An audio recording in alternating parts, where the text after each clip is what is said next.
Good morning, everybody. Okay, so why don't we continue with what we were doing yesterday? We were talking about the prohibition of purchasing goods from someone where you can ascertain with some degree of certainty that the goods that the person is selling you are stolen. Like the proverbial buying something off the back of a truck, right? So here the examples that are given in the medieval situations are where a person is selling something in a hidden location away from the public eye, and his occupation is to work for other people's fields, and he's selling produce. Or if he's a hired shepherd and he's working to watch other people's livestock, and he's selling cheese and milk, right? So there's clearly an indication, or at least there's a good indicator that what he's dealing with he's dealing in stolen property, that the owner did not give him permission to do this. And in the Imrei Yaakov over here is that Shirov Hadover Hahu Cheskas Ogonov is his, because we have to assume, even though it's not 100% that it's stolen, but there's a chazaka, there's an assumption of it being stolen. And he says, "V'lo dami lahad dela'el se'if yod shekasav sham dafilu yesh lo ma'at mishalo v'harbe migezel d'tolen lahakel shehu shalo v'shoy liknos mimenu." He says this seems to contradict something that we had learned before, that if a person is a purveyor in stolen goods, but he also sells his own legitimately gotten merchandise, then you are allowed to purchase from him. Alma de Lozlin and Basarov. So you see here that we don't go according to the majority or what seems to be most likely. Why is it over there that we did give a person permission to buy from someone who may be peddling stolen goods, as long as we know that he sells his own stuff, right? And over here we don't allow you to do that. He says, "Diyesh lomar deshayni hasam dahamiotu barur lefaninu sheyesh lo vada miyot shelo." He says, in that situation, we can ascertain with definite knowledge that he has his own merchandise to sell, and he may also be peddling stolen goods. And so therefore, in that situation, it's clear to us that there's something here that is unstolen. Okay? But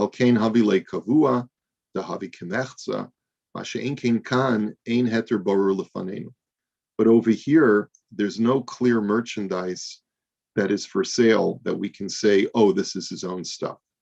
And therefore, since we don't have any items that we see for sale that we can say with certainty are legitimately his, that belong to him, therefore we would not say that you can go according to what you can just assume that it's his. So it's one thing if the guy would be selling, let's say he has his own small farm and he's selling produce, but he also is a dealer in other people's agriculture.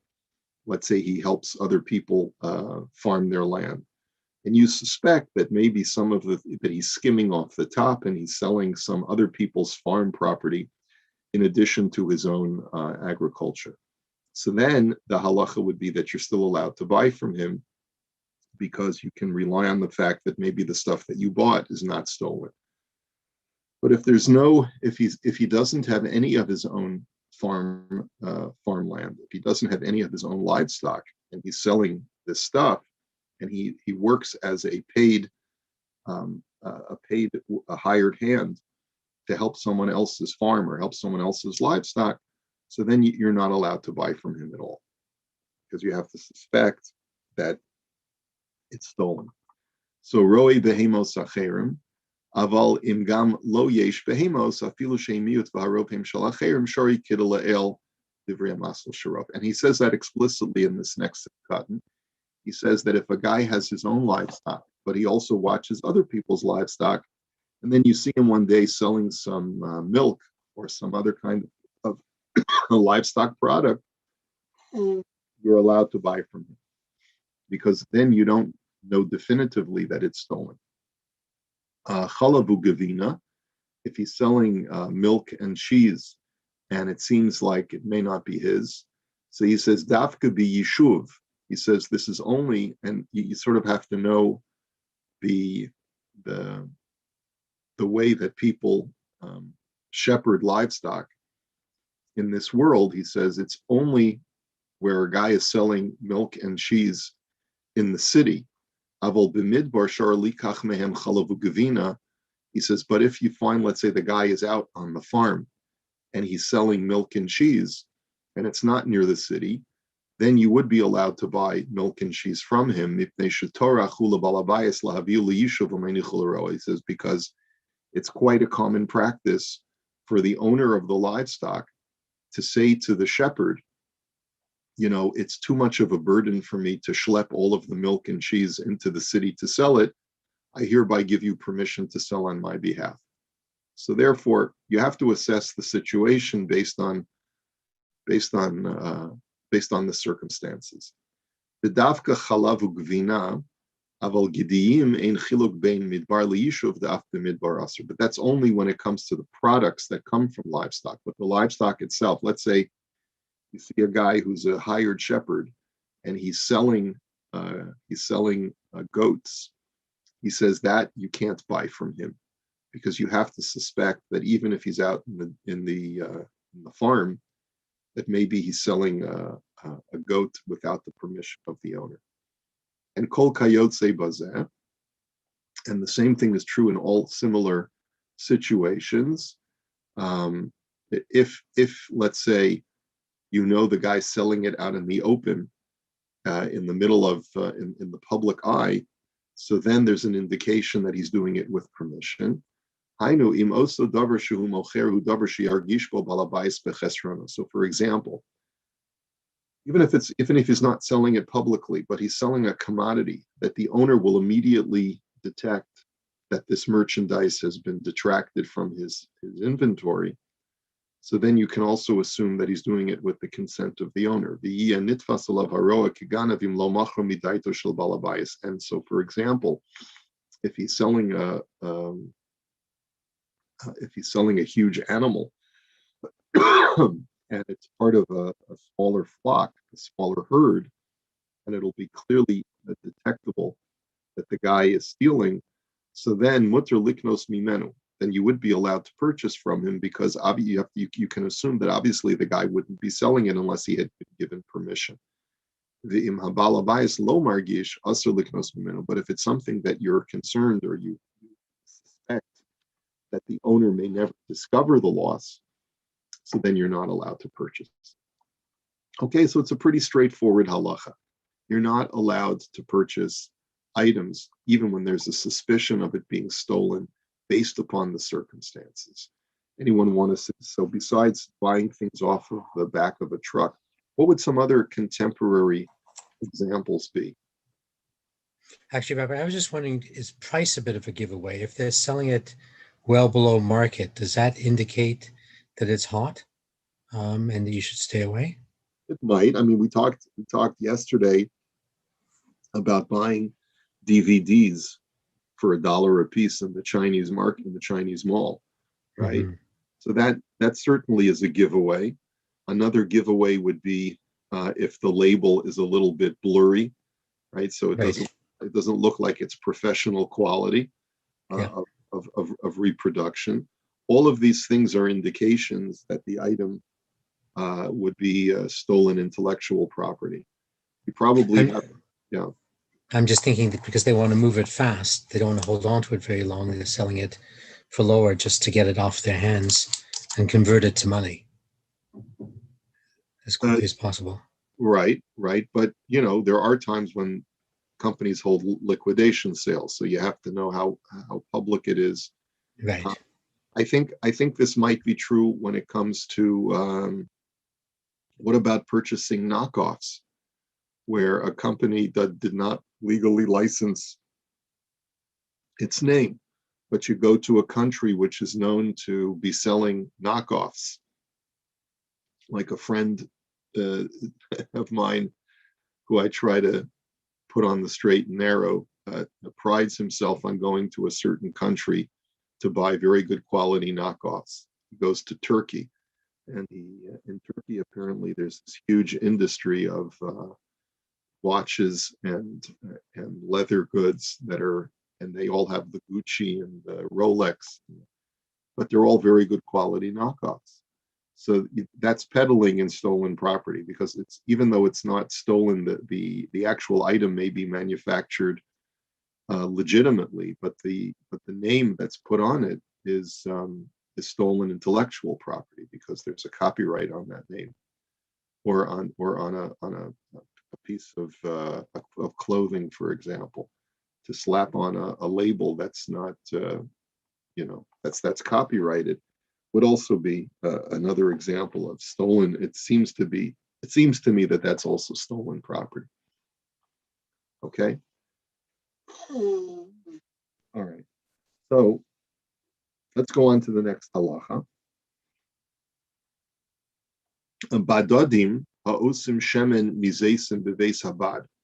So a badad is a person who is an oil manufacturer. He manufactures oil by working in an olive press.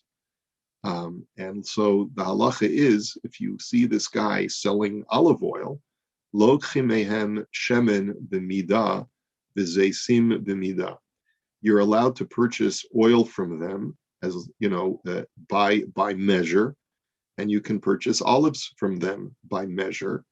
B'midah sheladas bal habayis, because you can assume that they are heimochen, that they are selling this with the consent of the owner of the olive press. So he's an employee in the olive press, but if you see him selling the items, and you want to purchase large quantities, significant quantities of oil or olives, perfectly fine. But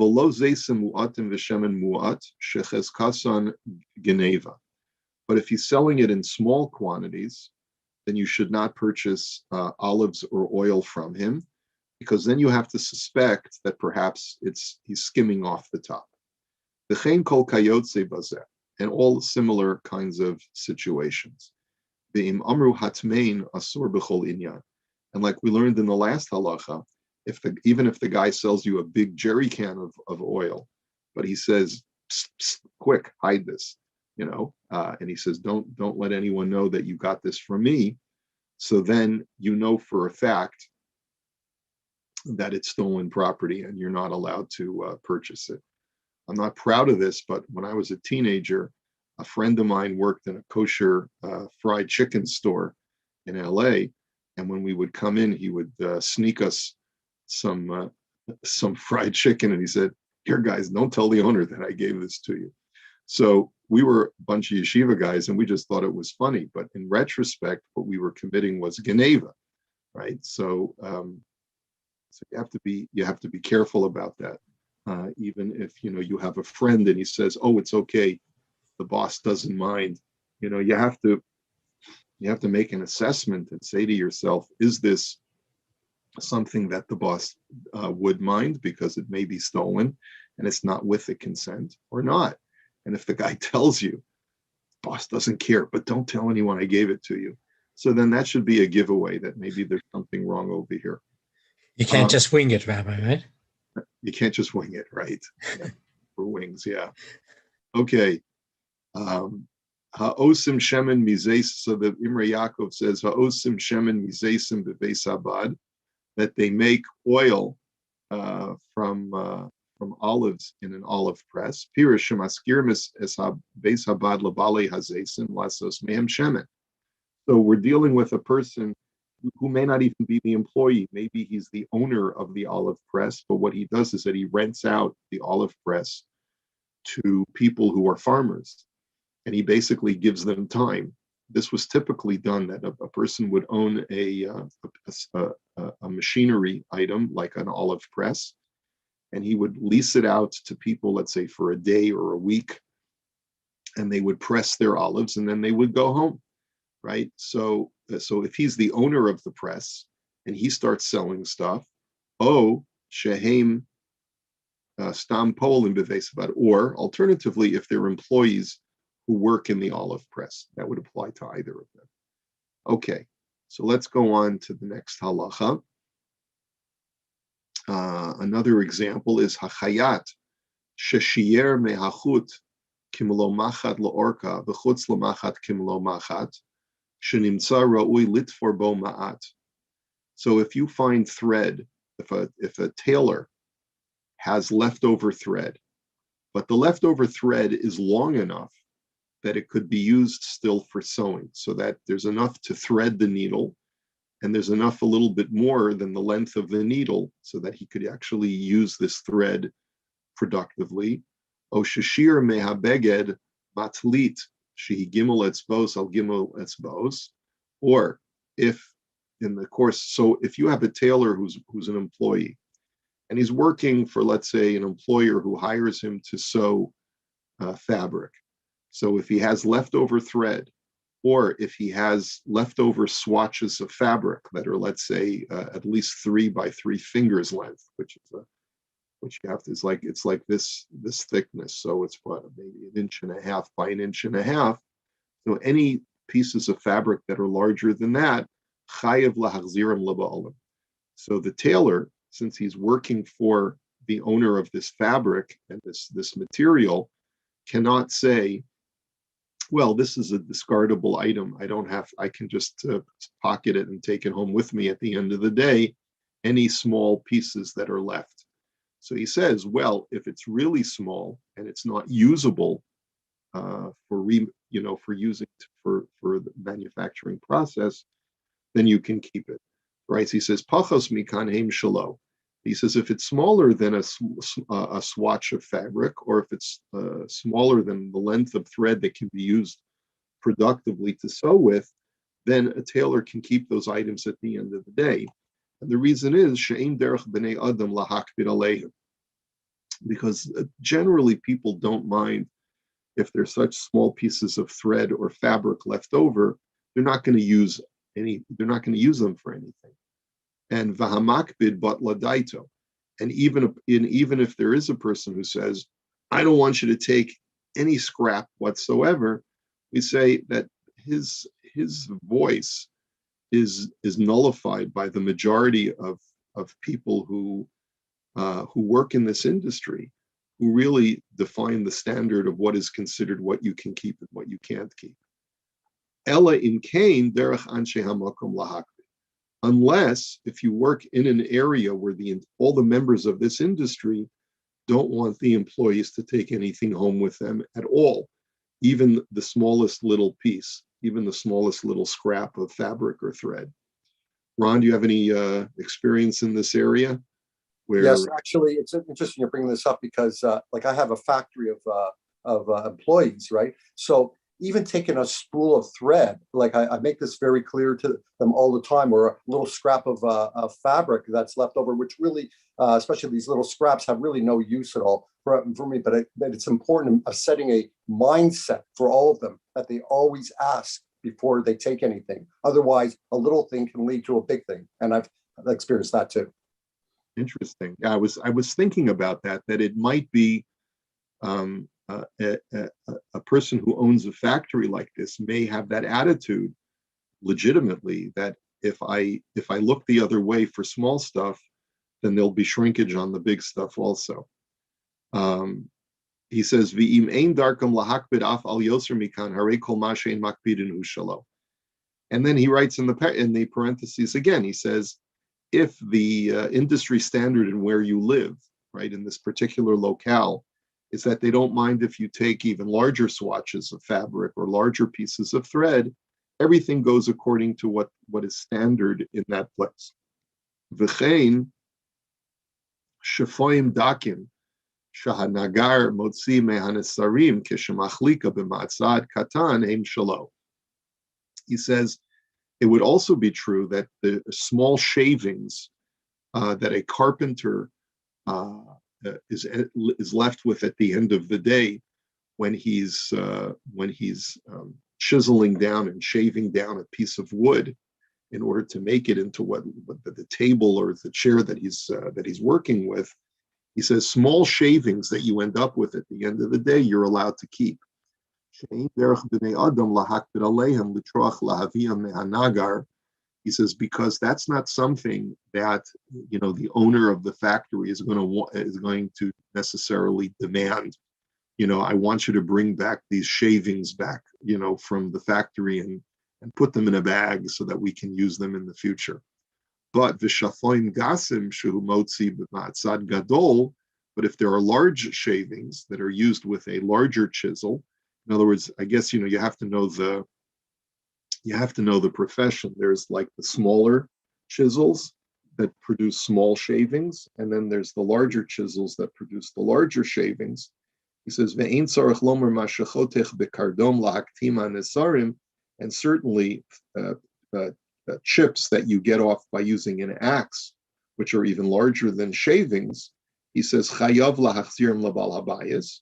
Those you do have to return to the owner of the factory or of the the materials that the guy who's hired you to produce this. Ela imkain minhag hamakom shelo lahakbid, unless the minhag is not to mind. It all depends upon the conventions of the profession and the place where you're working. The imhu osa bebayis bebase balhabayis. But that's all if you're working, let's say, in a remote location away from the person who gave you the wood and hired you to manufacture it. But if you're working in the house itself of the person who hired you, and he supplies you with the wood, or he supplies you with the fabric or the thread, and he says, I want you to make this for me. So afanisoras shenoflos kishinoser b'magal hishal balabayas. He says, then even the smallest amount of shavings or sawdust that fall when you sand it down, then you have to assume that it belongs to the balabais, because it could be that the reason why he wants you to do it in his house is that he gets to keep all of the various byproducts of the wood. And as we know today in manufacturing, even sawdust can have value, I guess, with press board and things like that. I'm not sure about sawdust per se, but I know that certainly particle board is that wood, right? Small particles of wood can actually be very useful in manufacturing all different kinds of furniture. IKEA is built on particle board, V'chein b'sha'ar melachos kol shederech balabayis lahakbid alav ba'os hamakom chayav lahachziro v'chol she'ein darko lahakbid alav ushel ha'uman. He says, and this really is the sort of like the exemplar that should be the standard for the general rule, that any kind of industry where the owner of the materials is given to want to keep all of the byproducts of in the manufacturing process, so then I as the employee have to make sure that I preserve all of those byproducts and don't take them for myself. But if the industry standard is not to mind, then the employee is allowed to keep them. And that's true even if this particular balabayas expresses his desire to keep it. But we say that if the industry standard in this place and this time is for everyone to forgive it to his employees, so then this balabayas this owner is not allowed, his thoughts, his attitude is null in light of the larger industry standard. I'm just wondering, Ron, is there anything like an industry standard in the textile manufacturing business, where it's a given that the employees are not allowed to take anything from the factory, or is there anything like a standard or anything like that? I think every company sets their own standards. There's not an industry standard, so to say. Okay. All right. Very good. Okay. All right. So, if I can ask you a quick question, curious about how this compares to, my understanding is a halacha. If you're picking fruit, you're allowed to eat fruit as you're picking it. I believe that's that's Right. true. Like, Right, you're right. The Mishnah says that you're allowed, and you can do it without tithing. And because that's considered the compassionate thing, you're not allowed to muzzle an animal when it's working out in the field. And the same thing applies, that we give a person, if he's harvesting a produce that's readily edible, so permission is granted for the employees to work, to eat, nibble on small amounts of the produce while they're working. so, Right? so not to harken back to the rabbi's youthful experience, but would your friend who was working in the chicken store be able to eat himself, just not give to his friends? Or how far and wide does this apply? So in the restaurant business, not that I know that many people in the restaurant business, but I'm given to understand, after having spoken to a couple of my kids who have worked, in summer jobs and stuff like that. I actually never worked in the food business, even when I was a teenager, but speaking to my kids, every restaurant has a different policy. Like some restaurants will tell them, okay, you can take as much as you want to drink from the soda fountain, but you can't take any of the canned drinks because that's actually, a more valuable commodity. Or they'll tell them that at the end of the day, if there's any leftovers, you can speak to the boss and he'll see what he can give you. But as a general rule, the restaurants do not give the kids whatever they want unless they're working through lunchtime or dinner time, in which case the owner will sometimes give you a plate, but you have to wait for the owner to give it to you. You can't just take it yourself and stuff like that. Thank you. It all depends on what the owner is willing to give you. And it's part of the cost of doing business. I mean, these, taking a little piece of chicken here and there ends up adding up. So it's very legitimate for an employer to basically say, I don't want you to skim stuff off the top, because it ends up costing real money when you add it all up and you add up all of the employees. And it's kind of like what Ron was saying about you give them an inch, right? Because I mean, if your friend was told he could eat chicken, then maybe he would then feel, well, I can give it to my friends if they come over. Like once you say no completely, then at least the buck kind of stops there, as opposed to it sort of moving a little bit further in the bar. You don't know where it lies. Right. Rabbi, Yeah. there's farms you go to. Let's say you pick your own strawberries, and Right. then what's the luck about eating them while you're picking? You're taking more than you're paying for. I was just listening to this comedian Jim Gaffigan on YouTube. He has this whole thing on going to pick your own strawberries. I just paid someone to work to give them my free labor and pick their apples for them. So basically, I mean, if they sell it by weight, and you start eating the strawberries before you bring them to be weighed, that could constitute Geneva, because they want you to eat their strawberries, but only after you buy them. So it could be a matter of Geneva. I'm not sure.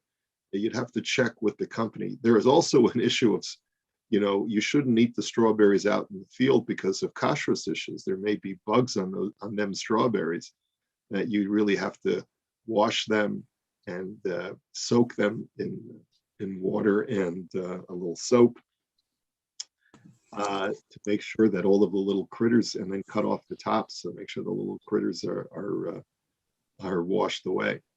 So that's I guess another a reason. comparable situation I remember we did a number of times with the kids in Israel, orange picking. It was for charity. So you fill the baskets, but they said while you're picking, feel free to eat the oranges. Because you weren't paying for them.